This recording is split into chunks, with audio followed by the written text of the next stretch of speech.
Half the teams in the NFL looked at this rookie quarterback and walked away. Now a world-class surgeon is saying they all made the biggest mistake of the entire draft. And that is just the opening act of what we are covering today. Before we dive in, smash that subscribe button if you want the fastest Raiders updates on the planet. Doctor's verdict on Jermode McCoy. Let's get one thing straight. When Jermode McCoy came off the board in the 4th round, more than half the league had already erased his name from their draft boards entirely. Not moved him down. Erased him. Why? 2 words that no fan ever wants to hear next to their rookie quarterback's name: degenerative knee. But here is where the story flips completely on its head. A reporter who covers the Raiders closely tracked down Dr. Lanny Johnson. And this is not just any doctor. This man is one of the most decorated orthopedic surgeons on the planet.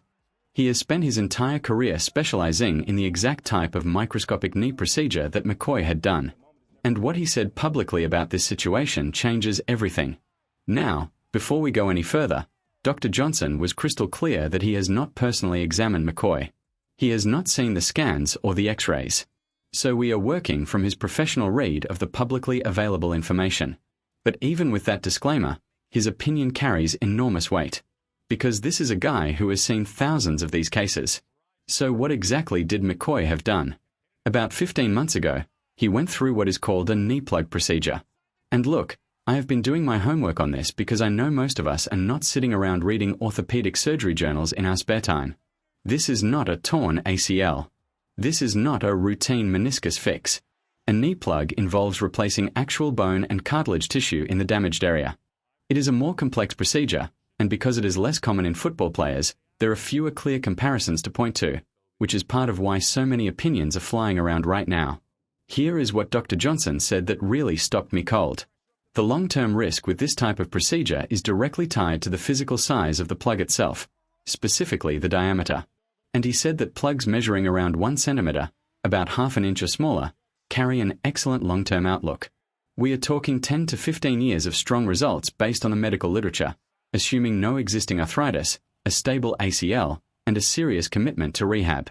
He also pointed out that plugs sourced from the patient's own body tend to perform slightly better over time compared to donor tissue, though donor plugs have also produced strong outcomes. We do not know publicly which type McCoy received, but that detail matters when thinking about the bigger picture. And then Dr. Johnson said something that every single person in Raider Nation needs to hear directly. When asked whether McCoy already being out on the field at rookie minicamp is a good sign, his answer was essentially, absolutely yes. His exact point was this: a young man with that level of personal motivation, that level of belief in himself, that massive drive to perform in the NFL, if his MRI shows the repair held and the knee is stable with no new damage, he could very well turn out to be a genuine steal at that pick. When a surgeon of that reputation uses the word steal, you pay attention. And the evidence on the field backs it up. McCoy ran a 4.33 at his pro day. He was out there at minicamp returning kicks and covering guys in drills. You do not do that if your knee is a ticking time bomb. The fact that he is moving freely and competing at full speed is exactly the kind of signal medical professionals look for after this procedure. Now, and I am going to keep it real with you here, there is no denying that some caution played a role in where McCoy landed on draft night. If this front office had zero concerns about that knee, there is a legitimate argument he goes in the 3rd round or possibly even the 2nd. They traded up 1 spot to grab him, but it was still the 4th round. That tells you there was calculated risk involved. And honestly, that is smart. That is not a front office panicking. That is a front office managing uncertainty intelligently. You only have to look at how aggressively they built up the secondary in this draft to see the contingency planning at work. They are clearly prepared for multiple scenarios. And right now, the signs are pointing toward this pick being something really special. But wait until you hear what is quietly brewing around one of their offensive linemen, because this conversation is only just getting started. The JPJ trade question nobody is talking about. All right, real talk. Has Jackson Powers Johnson's name come up in trade discussions? Because it absolutely should be on your radar right now. A writer from a major national outlet recently floated the idea that JPJ could be a legitimate trade candidate this offseason. The reasoning makes sense when you think about it. He has been shuffled around positions. His relationship with the previous coaching staff was rocky at best. And now there is a completely new front office running the show. New regime, clean slate, No emotional attachment to the picks made by the people who came before them. This front office has made it publicly known that they are always open to listening on any player. That is just how they operate. But do I actually think JPJ gets moved? Honestly, not right now, and here is why. The Raiders just brought in Spencer Burford. They drafted Trey Zoa. They have Caleb Rogers, Antonio Murphy, and Charles Grant. The offensive line depth has genuinely improved this offseason. Colton Miller is locked in. Tyler Linderbaum-level depth is building. There is real competition across that line. Here is the thing though, and this is the part people are glossing over. This front office did not draft JPJ. They have no loyalty to him built on personal investment. That does not mean they are going to recklessly trade him away for scraps. But it does mean they are evaluating him purely on what he brings to this team going forward. No sentiment. No favoritism. And part of the reason JPJ lost the center position, a job everyone, including him, expected to be his, came down to mental preparedness. Running the line calls at center in an NFL offense is a completely different challenge from playing guard. He was not ready for that role when it mattered. The previous coaching staff did not exactly help those linemen either, so there is context. But the gap was real. If a reasonable offer comes in, and if Trey Zoa shows he can handle the role with the depth already built around him, a JPJ trade is more realistic than most fans are giving it credit for. Keep watching this situation closely.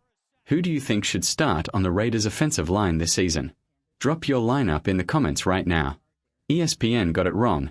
Here is the real biggest need. ESPN just published a full breakdown of the biggest roster weaknesses for every NFL team after the draft. For the Raiders, they pointed to outside wide receiver as the #1 problem area. And I cannot just let that slide without pushing back.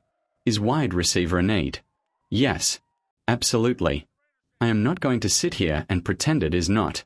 But the single biggest hole on this entire roster. I strongly disagree with that framing.